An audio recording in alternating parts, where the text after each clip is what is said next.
রোজকার রান্নার থেকে আজকের রেসিপি বেলে মাছের ঝাল। আজ রান্না করব বেলে মাছের ঝাল। আমি বেলে মাছ নিয়েছি, বেলে মাছগুলি বেশ বড় বড়। বেলে মাছ সর্ষার গুঁড়া নিয়েছি, জাস্ট জলটা দিব তাই। বেলে মাছ, সর্ষার গুঁড়া, কালো জিরা, পেঁয়াজ আর আদা, এই দিয়েই আমি আজ বানাবো বেলে মাছের ঝাল। কড়াইটা গরম হয়ে গেছে, এখন আমি তাতে দিয়ে দিলাম বেশ খানিকটা তেল মাছটা ভাজার জন্য। আমি মাছগুলি হলুদ লবণ মেখে রেখে নিয়েছি। এখন আমি, কড়াইটা গরমই ছিল তাই তেলটাও গরম হয়ে গেছে, এখন আমি মাছগুলি ভেজে নিই।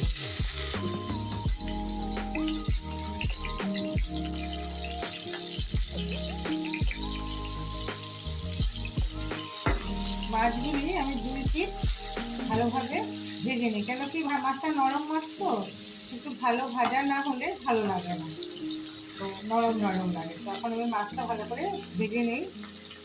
মাছগুলি 2 পিস ভালো করে ভাজা হয়েছে, এখন আমি মাছগুলি তুলে নেব। এরকম 2 পিসই ভালো করে ভাজা করেছি, এখন আমি মাছগুলি তুলে নেব।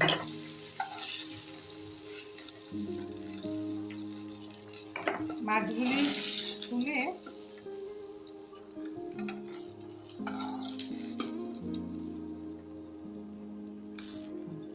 এখন আমি আর সামান্য তেল দিব, ধরো 1 চামচের মতন, কেন কি পরে কাঁচা তেল দিব তো। অল্প তেল দিলাম, দিয়ে কড়াই তেল গরমই আছে, তাতে আমি দিয়ে দিব কালো জিরা, অল্প পরিমাণ কালো জিরা, আধা চামচ এরকম।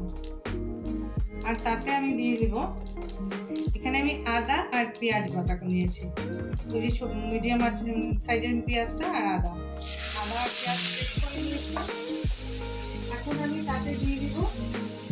তাতে দিয়ে দিব, স্বাদ মতো লবণ, আর দিয়ে দিব হলুদ, আর দিব একটু ঝাল হবে, এই 1 চামচের একটু কম হলেও লাল লঙ্কার গুঁড়ো দিয়ে আমি এখন মশলাটাকে ভালো করে কষিয়ে নেব। মশলাটা কষানো হয়ে গেছে, দেখো কিনারে কিনারে তেল, মশলা থেকে তেল ছেড়ে দিয়েছে। এখন আমি সর্ষাটা জলে ভিজিয়ে রেখেছিলাম, তো সর্ষার আমি এখন শুধু জলটুকু দিব ছেঁকে, আর সর্ষার গাঁটটা দেব না।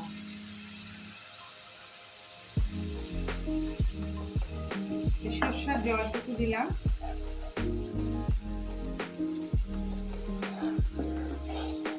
আর দিয়ে দিব আর একটু জল লাগবে, আর সামান্য জল দিয়ে দিলাম, আর লাগবে না, ঝাল হবে তো জল দিলাম, কারণ মাছের মাথাগুলি আছে, একটু সিদ্ধ হতে লাগবে। তো এখন আমি ঝোলটা ফুটুক, তারপরে মাছ দিয়ে দেবো। ঝোলটা ফুটে উঠেছে, এখন আমি মাছগুলি দিয়ে দেবো। মাছগুলি দিয়ে মিডিয়াম আঁচে ঢাকা দিয়ে রেখে দিব 4-5 মিনিট, যাতে মাথাগুলি মাছটা ভালো করে সিদ্ধ হয়। এখন আমি মিডিয়াম আঁচে 4-5 মিনিট এটাকে ভালো করে ফুটতে দিই। এখন আমরা ঢাকনাটা খুলে দেখি। আমি একবার মাঝখানে মাছটা একবার এপিট ওপিট উল্টে দিয়েছিলাম, এই যে আমাদের এটা মোটামুটি হয়ে গেছে। এখন আমি তাতে দিয়ে দিব একটু কুচনো কাঁচা লঙ্কা,